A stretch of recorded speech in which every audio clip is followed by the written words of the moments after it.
다 함께 사도신경으로 우리의 신앙을 고백하며 2월 27일 주일 예배를 하나님께 드리겠습니다. 나는 전능하신 아버지 하나님, 천지의 창조주를 믿습니다. 나는 그의 유일하신 아들, 우리 주 예수 그리스도를 믿습니다. 그는 성령으로 잉태되어 동정녀 마리아에게서 나시고 본디오 빌라도에게 고난을 받아 십자가에 못 박혀 죽으시고 장사된 지 사흘 만에 죽은 자 가운데서 다시 살아나셨으며 하늘에 오르시어 전능하신 아버지 하나님 우편에 앉아 계시다가 거기로부터 살아있는 자와 죽은 자를 심판하러 오십니다. 나는 성령을 믿으며 거룩한 공교회와 성도의 교제와 죄를 용서받는 것과 몸의 부활과 영생을 믿습니다. 아멘.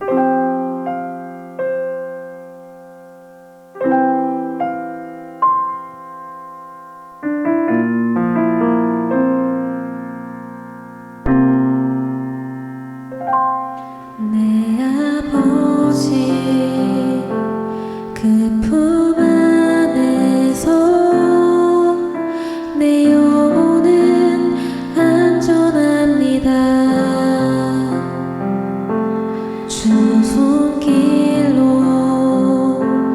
내 삶을 안으시니 그 평강이 나를 덮습니다. 내 아버지 그 품 안에서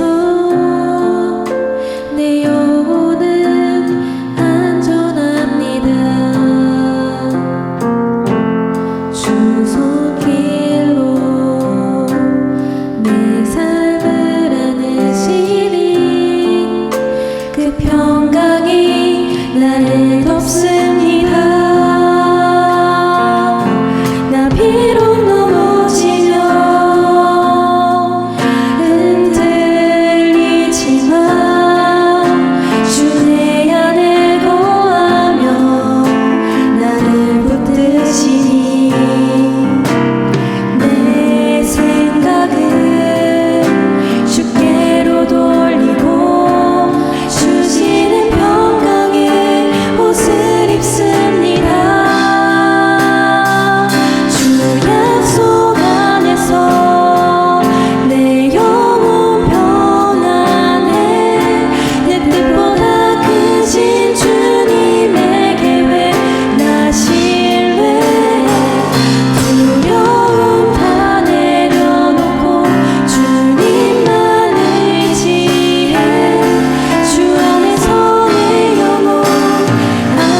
뜻보다 크신 주님의 계획 나 신뢰해 두려움 다 내려놓고 주님만 의지해 주 안에서 내 영혼 안전합니다.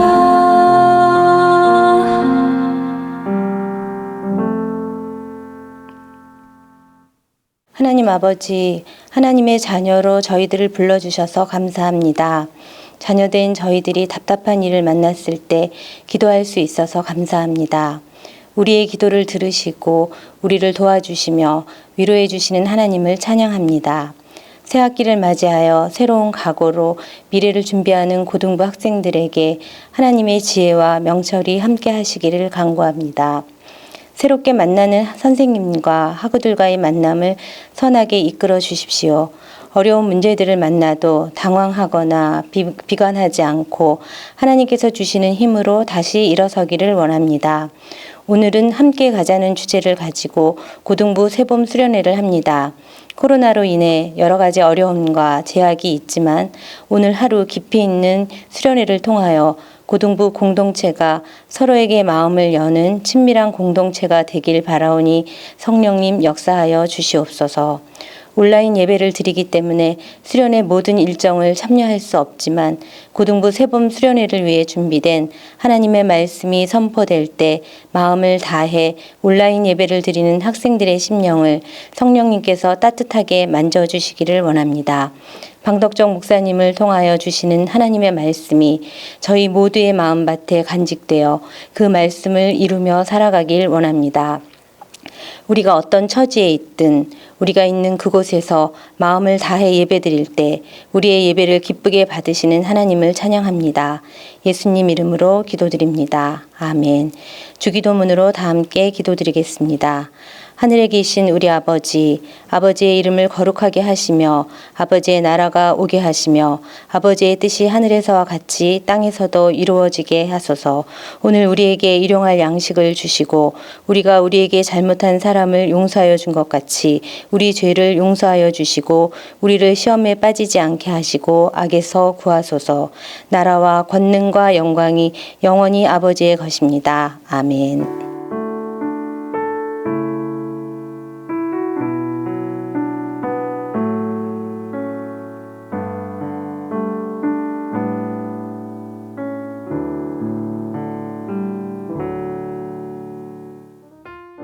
영세교회 고등부 친구들 한 주 동안 잘 지내셨나요? 벌써 2월 마지막 주일이 되었습니다. 여러분 이제 다음 주 3월 시작되면 또 새로운 학기가 시작되죠.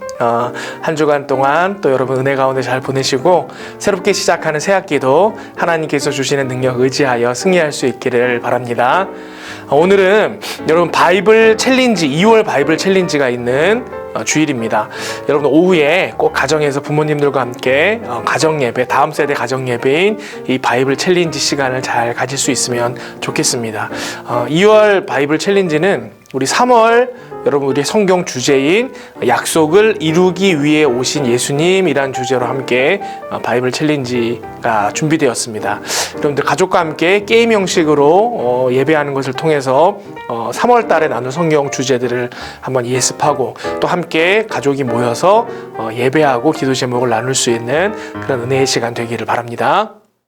2월 가정예배 바이블 챌린지 약속을 이루기 위해 오신 예수님.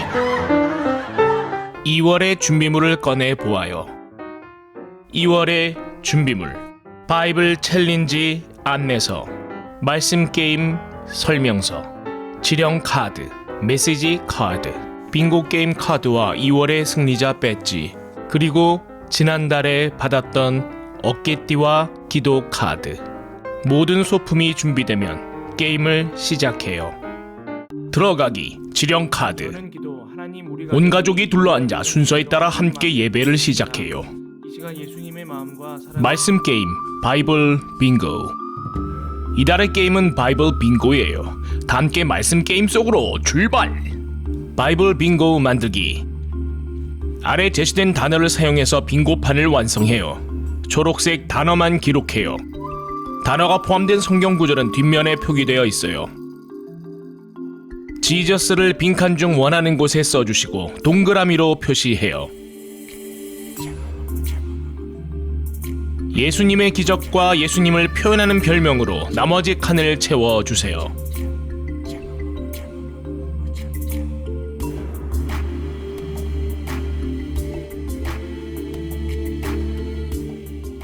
바이블 빙고판이 완성되면 1월 우승자가 시작을 외치고 게임을 시작해요. 게임은 1월 우승자부터 시계 방향으로 차례대로 진행돼요. 차례가 오면 원하는 단어를 말하고 그 단어에 동그라미로 표시해요. 동그라미 5개가 직선으로 이어지면 한 줄이 완성돼요.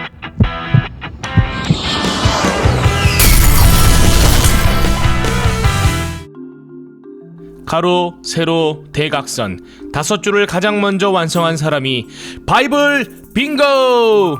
라고 외치면 승리자가 돼요. 바이블 빙고!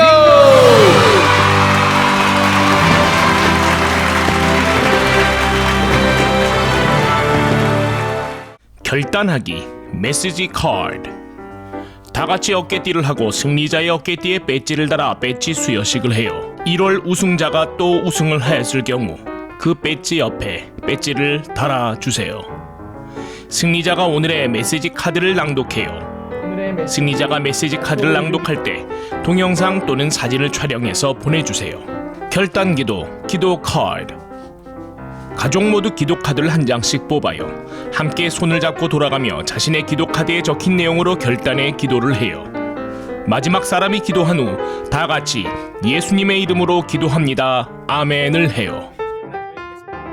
2월 가정 예배 바이블 챌린지. 약속을 이루기 위해 오신 예수님. 오늘 우리에게 주신 하나님의 말씀은 구약 성경 창세기 50장 15절에서 21절까지의 말씀입니다. 이제 하나님의 말씀을 봉독합니다. 요셉의 형제들이 그들의 아버지가 죽었음을 보고 말하되 요셉이 혹시 우리를 미워하여 우리가 그에게 행한 모든 악을 다 갚지나 아니할까 하고 요셉에게 말을 전하여 이르되 당신의 아버지가 돌아가시기 전에 명령하여 이르시기를 너희는 이같이 요셉에게 이르라 내 형들이 내게 악을 행하였을지라도 이제 바라건대 그들의 허물과 죄를 용서하라 하셨나니 당신 아버지의 하나님의 종들인 우리 죄를 이제 용서하소서 하매 요셉이 그들이 그에게 하는 말을 들을 때에 울었더라.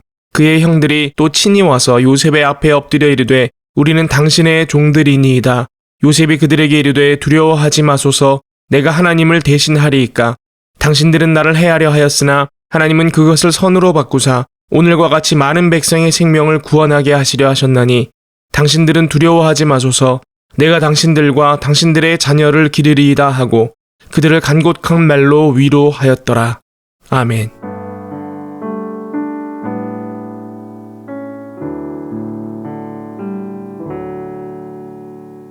오늘은 창세기 50장 15절에서 21절까지의 말씀을 통해 하나님의 섭리를 믿는 사람이라는 제목으로 하나님 말씀 함께 나누도록 하겠습니다. 2월 한 달 동안 우리가 하나님의 약속을 받은 사람들에 대해서 쭉 나누었습니다. 오늘은 네 번째 사람인 요셉을 만나는 시간입니다.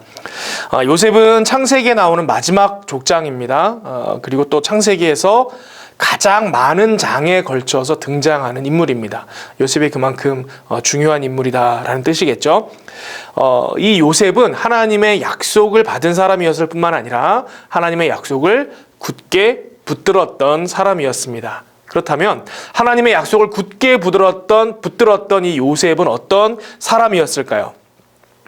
요셉은 성경에서 나타나는 가장 대표적인 하나님의 섭리를 믿는 사람이었다라는 것이 오늘 말씀의 주제입니다.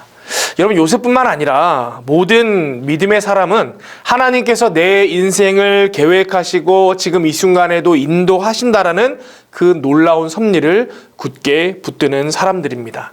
저와 여러분들이 하나님의 섭리를 굳게 믿는 사람이 되기를 원합니다.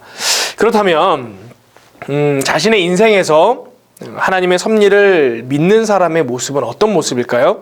하나님의 섭리를 믿는다는 것이 구체적으로 어떤 모습인지를 오늘 말씀을 통해 한번 차례대로 살펴보고자 합니다. 첫 번째, 하나님의 섭리를 믿는다는 것은 어떤 모습이냐? 자신의 삶의 자리에 충실한 모습이다라는 것입니다.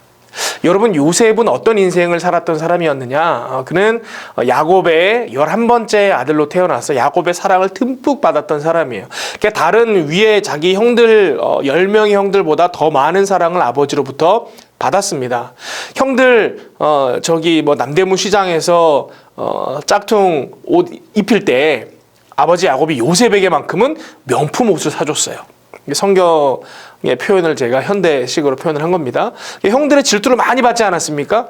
게다가 요셉은 그냥 아버지의 사랑만 차지할 뿐만 아니라 약간 주변 상황을 살피지 못했던지 아니면 지나치게 솔직했던지 어릴 적에 좀 그런 모습이 있었죠. 이제 꿈을 꾼 모습을 그냥 넉살 좋게 형들한테 얘기를 하는 거예요. 내가 꿈을 꿨는데 여러 집단들이 나와서 나한테 절을 하더라. 다 보니까 형들이더라. 형들이 나한테 절을 하더라. 뭐 이런 꿈 얘기를 하질 않나? 또 한 번은 또 형들이 막 기분 나빠하고 있을 때 또 나타나서 오늘 내가 또 새로운 꿈을 꿨는데 오늘은 또 해와 달, 엄마 아빠까지 함께 나와가지고 나한테 절을 하더라. 뭐 이런 이야기를 했습니다. 형들이 심기가 항상 불편했겠죠. 요셉을 보는 눈이 곱지 않았습니다. 그래서 기회만 얻으면 이 요셉을 어떻게 해야겠다 그런 마음을 먹고 있다가 찬스를 얻어서 이 요셉을 죽이려고 하다가 팔아버리죠. 형들로부터 생명의 위협을 받고 또 그 위협 속에서 간신히 은혜를 입어 애굽의 노예로 팔려갑니다. 여러분 한번 생각해 보세요. 저도 그렇고 여러분도 그렇고 아무리 험악한 인생을 살았다고 할지라도 우리가 노예로 팔려가 본 사람은 없죠. 우리 중에. 요셉은 시작부터가 소년 시절부터가 험난한 인생이었다. 근데 노예로 팔려간 이 요셉이 어떻게 살았느냐? 보통 같으면 그럴 것 같아요. 내가 어떻게 하다 내 인생이 이렇게 꼬였을까? 내가 어떻게 하다가 사랑받는 아들에서 이렇게 노예로 내 인생이 전락해버릴 수밖에 없었을까? 인생에 낙심하고 한숨 쉬고 또 이렇게 절망하면서 원망하면서 살 법한데 요셉은 그냥 그러려니 하는 것 같아요.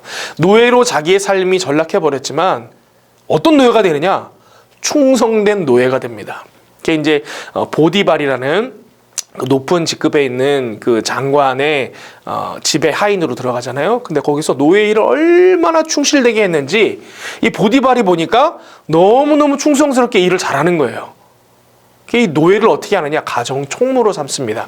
당시에 가솔들이 여럿 있었거든요. 뭐 120명, 80명 이랬다 그래요. 근데 그 가솔들이 있다 보니까 그 일종의 그 지위가 있어야 되고 또 다스리는 권력 구조가 있어야 되는 거예요. 그래서 모든 가정에 일어나는 대소사와 또 그 경제와 이런 것들을 주관할 사람이 있어야 되는데 요셉에게 그 자리를 주었다라는 것이죠.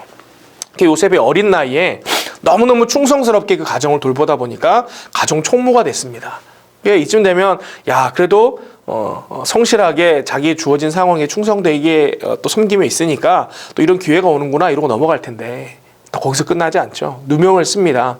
그 주인의 아내가 또 요셉을 탐해서 요셉하고 어떻게 해보려고 그러죠. 요셉이 내가 하나님 앞에서 어떻게 범죄하겠습니까? 그래서 이 그 주인 아줌마를 막 이렇게 멀리 뿌리칩니다. 그랬더니 자존심 상한 주인 아줌마가 요셉에게 누명을 씌워서 감옥에 보내죠. 감옥에 갑니다. 왕의 감옥, 바로의 감옥인 지하 감옥에 갇히게 돼요. 그러면 또 여러분 요셉의 입장이라고 한번 생각해 보세요. 노예로 팔려온 게 억울했지만 내가 거기서 좌절하지 않고 열심히 살아서 그래도 장관집 가정을 총괄하는 가정 총무까지 올라왔단 말이에요. 그럼 여기서 이제 인생이 좀 펴야 되는데 거기서 또 추잡한 누명을 써서 감옥에 또 갇히는 신세가 된 거예요. 그러면 또 포기할 만하잖아요. 요셉은 그렇지 않아요. 주어진 인생에 충실해서 또 어떤 죄수가 되느냐? 이전에는 충성된 노예가 됐다면 이번에는 또 충성된 죄수가 되는 거예요. 이 죄수로서의 모든 직무를 성실하게 감당합니다. 그랬더니 이번엔 누구의 눈에 들겠어요? 간수의 눈에 드는 거예요. 그 감옥을 관리하는 간수장의 눈에 듭니다. 그러다 어느 날 이 정치범이 감옥에 들어오게 돼요. 우리도 뉴스 같은 거 보면은 뭐 고위 관료에 있던 사람이 어떤 문제가 생겨가지고 감옥에 갑자기 들어오는 경우들이 있잖아요. 근데 이제 그런 사람들이 들어오면 이 감옥을 관리하는 사람들 입장에서 난처합니다.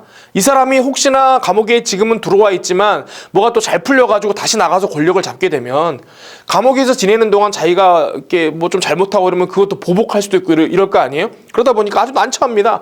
이 간수장들이 아주 괴로워하는데 이 소위 말해서 이 범털이라고 불리는 바로의 그 장관들이 감옥에 들어오게 된 거예요.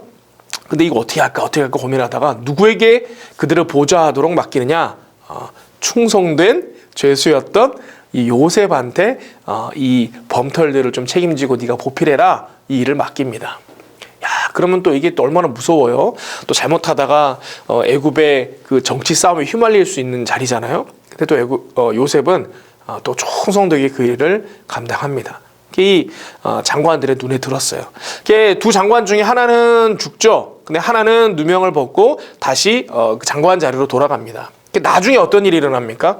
그 바로가 이렇게 악몽을 꿔가지고 그 꿈 때문에 막 갈등하고 있을 때 여러 술사들을 불러서 꿈을 해석해 보려고 했지만 아무도 해석 못할 때 요셉이 보필했던 그 장관이 요셉이 딱 떠올라서는 제가 생각이 났습니다. 제가 감옥에 있을 때도 제 꿈을 해석해줘서 제가 나오게 될 것이라고 알려줬던 그 소년이 제가 기억이 납니다. 그러면서 소개하는 장면이 나와요. 그래서 요셉이 그 장관의 소개를 통해서 바로 앞에 서게 되죠.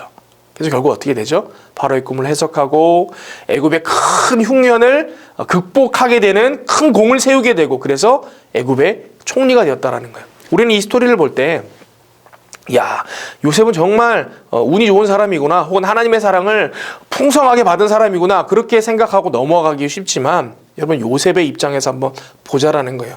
요셉은 자기가 처한 상황이 어떠한 상황이든지 어떻게 했죠? 그가 처한 상황에서 충성했다라는 거예요. 신실했다라는 거예요. 충실했다라는 거예요. 왜 그렇죠? 여러분 어떻게 그럴 수 있겠어요? 내 삶을 하나님께서 주장하신다. 하나님이 내 삶의 섭리자이시다라는 것을 굳게 믿었기 때문이라는 거예요.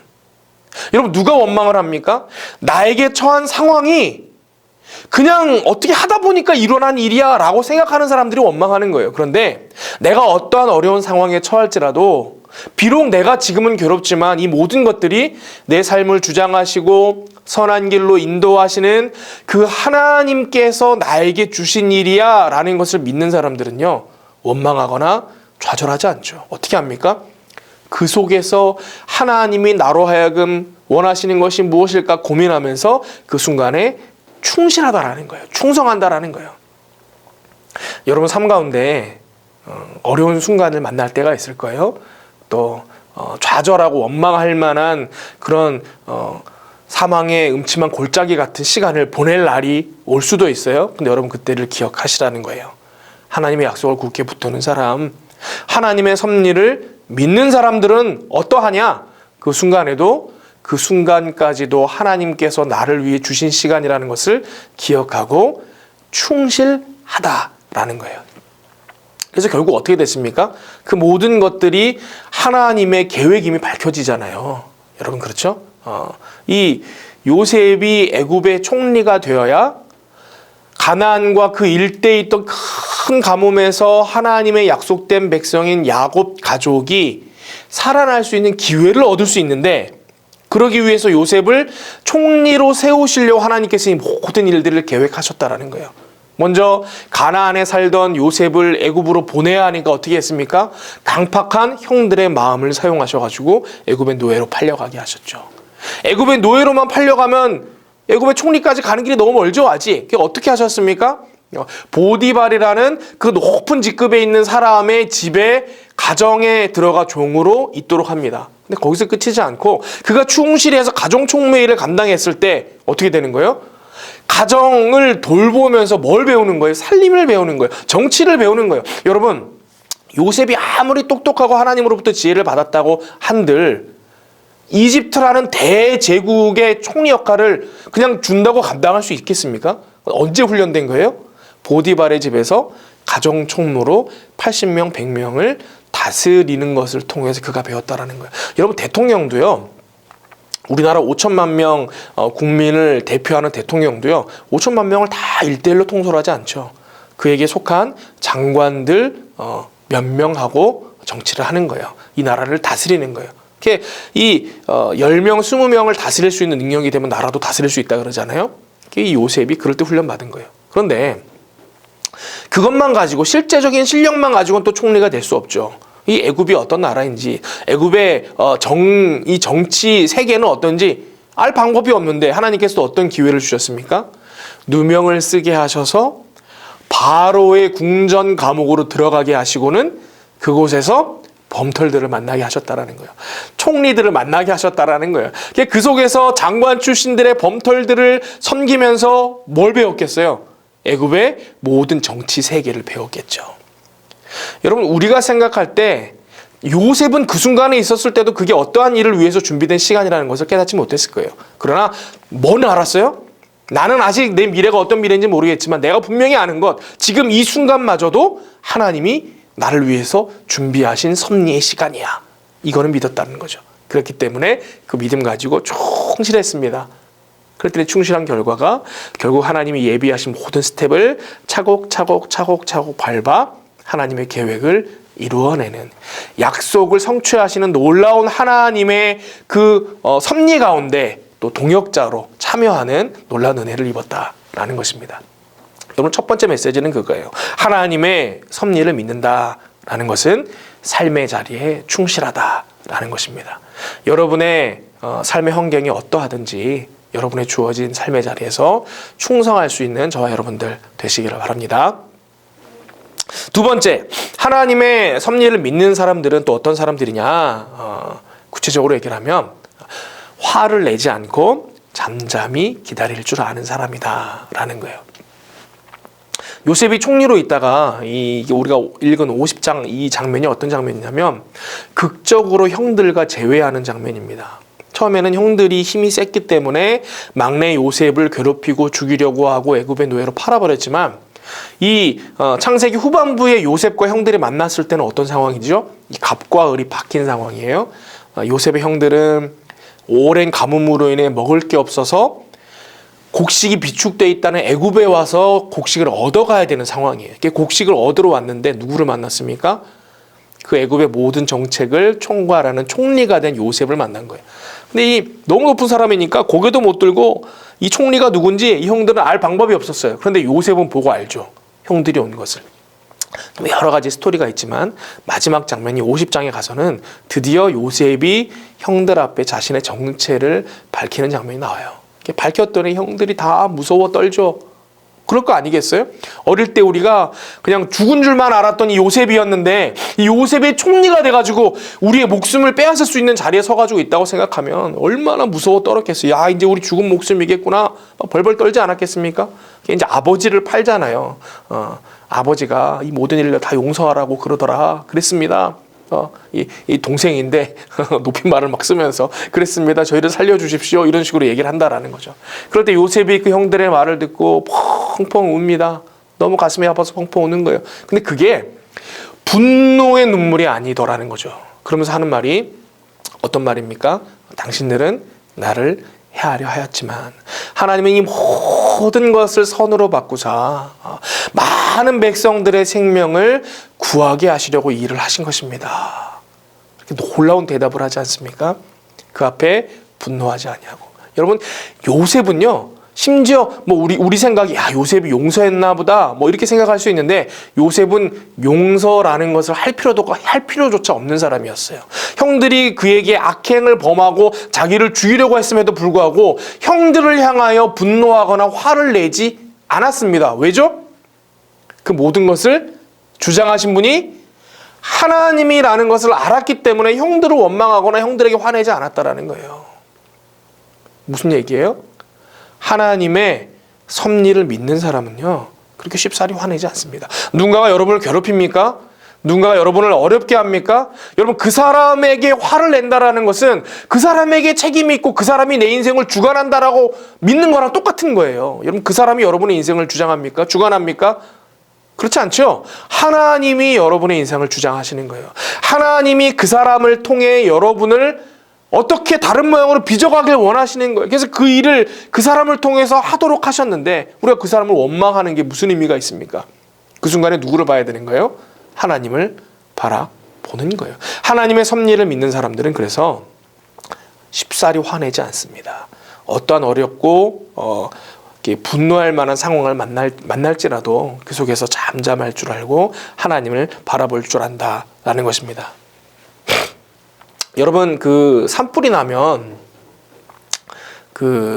산불이 번지는 속도가 엄청나게 빠르다 그러죠. 우리나라 같은 곳에서도 산불이 이렇게 나면 불이 막 번져 오잖아요. 그럼 그게 속도가 시속 60km 정도 속도가 난다 그래요. 와, 사람은 아무리 빨리 달려도 그 올림픽 육상 선수들이 30km 정도 나오거든요.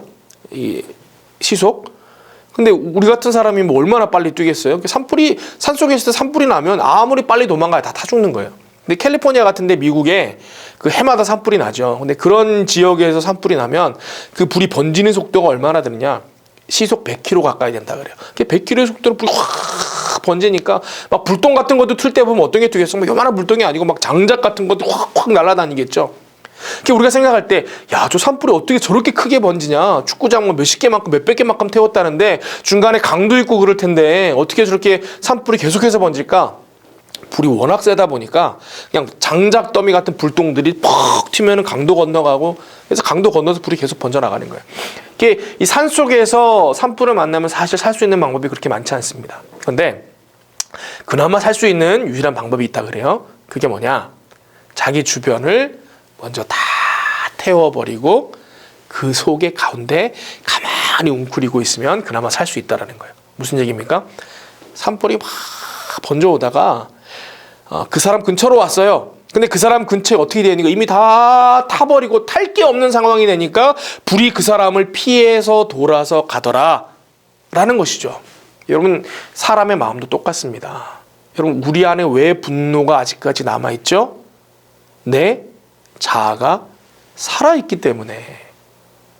여러분, 사도 바울이 갈라디아서에서 뭐라고 이야기합니까? 우리 모두는 내가 이제 그리스도와 함께 십자가에 못 박혔나니 그런즉 이제는 내가 사는 것이 아니오 오직 내 안에 그리스도께서 사시는 것이라 이렇게 고백하죠. 여러분, 예수를 믿는다라는 거, 하나님의 백성이라는 거, 이제는 내가 내 자아로 살지 아니하고 내 속에 살아계신 예수님으로 살아갑니다 고백하며 사는 사람들이에요. 여러분, 죽은 자는 말이 없는 법입니다. 내 자아가 죽으면 우리 여러분 절대로 화내는 일은 없는 거예요. 여러분, 쉽게 분노하고 쉽게 삐지고 그런 사람들이 있습니다. 무슨 얘기예요? 아직 내 자아가 살아서 팔짝팔짝 뛰어다닌다는 얘기예요. 여러분, 예수를 믿고 하나님의 섭리를 붙든다라는 것, 분노하지 아니하고 잠잠하다라는 것입니다. 저와 여러분들이 우리 이제 자아를 모두 내려놓고 오직 내 속에 살아계신 예수 그리스도로만 살아낼 수 있는, 그래 하나님의 섭리를 붙들고 사는 능력의 백성들 되시기를 바랍니다. 세 번째입니다. 하나님의 섭리를 믿는다라는 것은 구체적으로 어떤 것이냐? 스스로 심판자의 자리에 서지 않는 사람이다 라는 거예요. 여러분, 오늘 요셉이 형들을 만났을 때 정죄하지 아니하죠. 심판하지 아니하죠. 왜 그렇습니까?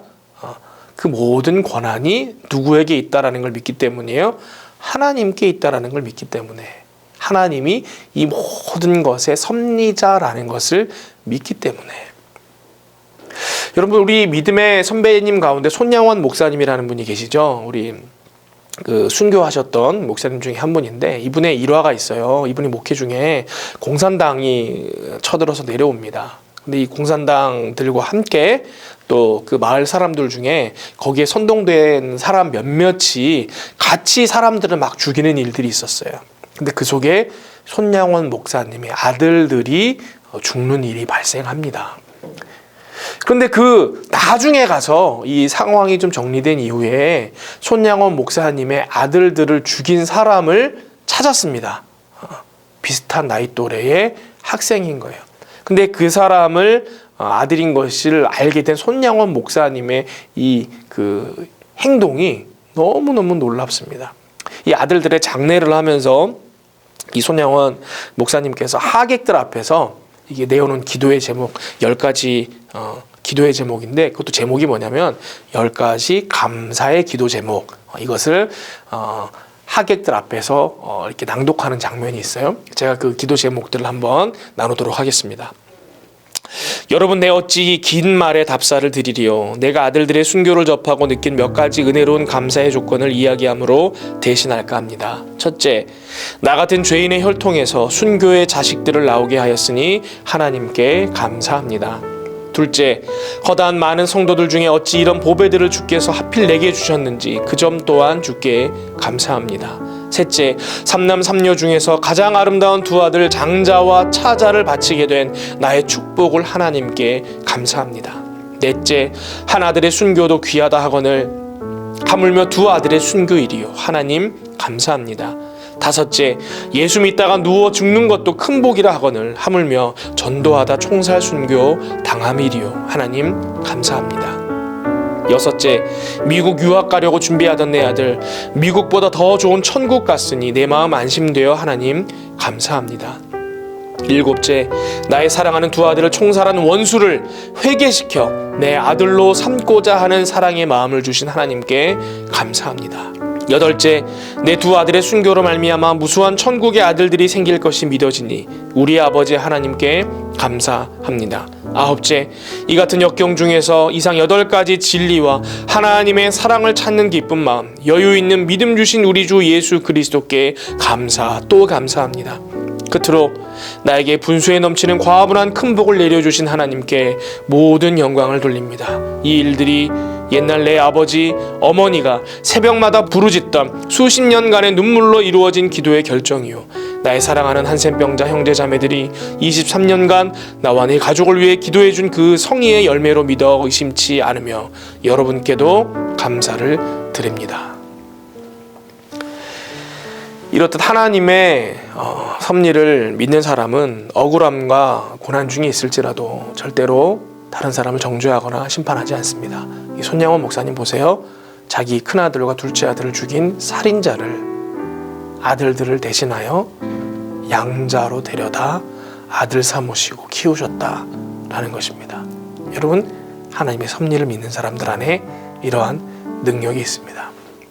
여러분 안에 고난들이 있지요. 크고 작은 고난들, 여러분 10대라고 해서 없겠습니까? 크고 작은 고난들 계속해서 만날 텐데 여러분도 주변을 보세요. 하나님의 섭리를 굳게 붙든 믿음의 사람과 그렇지 못한 사람은 인생을 살아가는 에너지가 달라요. 여러분, 지진, 해일인 쓰나미라고 들어보셨죠? 이 지진이 일어나면, 먼 바다에서 지진이 일어나면 그 에너지가 파도에 담겨서 이렇게 육지 쪽으로 확 밀려오잖아요. 근데 이 쓰나미가 멀리서 볼 때는, 먼 바다에서 볼 때는 이게 일반 파도인지 쓰나미인지 잘 구분이 안 간다는 거예요.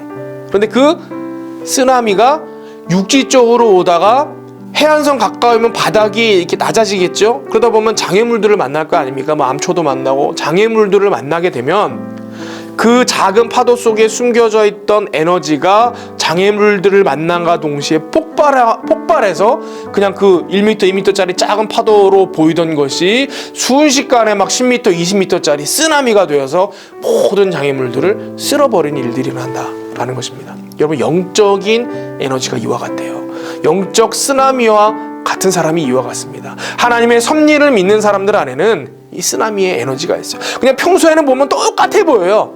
그런데 언제 그 안에 하나님의 섭리를 믿는 사람인지 아닌지 그 믿음이 드러납니까? 그 인생의 고난을 만났을 때. 여러분, 요셉이 그냥 평범하게 살았다면 하나님의 섭리를 믿는 사람인지 우리도 몰랐을 거예요. 근데 그가 인생의 수많은 고난의 길을 통과하면서 그가 하나님의 섭리를 붙드는 사람이었다라는 것을 우리에게 보여주고 있듯이 저와 여러분이 삶 가운데 만나는 모든 어려움들을 믿음으로 돌파해냄으로 말미암아 영적 쓰나미와 같이 하나님의 섭리를 붙드는 사람으로 능력 가운데 일어설 수 있기를 간절히 축원합니다. 함께 기도하겠습니다. 하나님, 삶에서 만나는 원치 않는 어려움들로 괴로운 시간을 보내는 친구들이 있습니까? 이제는 그 고통으로부터 한 발 물러서 담대하게 하나님의 섭리에 동참할 수 있는 믿음을 허락하여 주시옵소서. 하나님께서는 우리가 좌절과 고통 속에 머물러 있기를 원하지 않는 줄 믿습니다. 하나님, 우리로 하나님의 섭리를 믿고 굳건히 서서 견디어내어 훗날 영광스러운 자리에 설 수 있도록 우리를 붙들어 주시옵소서. 감사드리며 이 모든 말씀 예수 그리스도의 이름으로 기도하옵나이다. 아멘.